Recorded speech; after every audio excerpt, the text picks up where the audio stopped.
যে ভূমিকা পালন করেছেন তাকে আবার পক্ষপাত দুষ্ট নেবিচারকে প্রশ্নবিদ্ধ করেছে। প্রিয় সাংবাদিক ভাই বোনেরা, আমরা লক্ষ্য করছি নির্যাতনমূলক রিমান্ড, ভিকটিম চার্জশিট, রাজনৈতিক প্রতিহিংসামূলক মামলা জামিন না দেওয়া নামঞ্জুর এবং সরকারের শেষের দিকে মোমবাতি জ্বালিয়ে বিরোধী রাজনৈতিক নেতাকর্মীদেরকে বিরুদ্ধে শাস্তি দেওয়া, রায় দেওয়া এবং আদেশ প্রাপ্ত হয়েছে।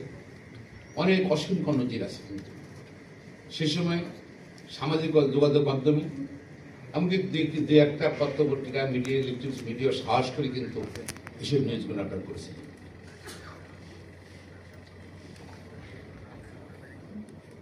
আমরা জানতে চাই মাননীয়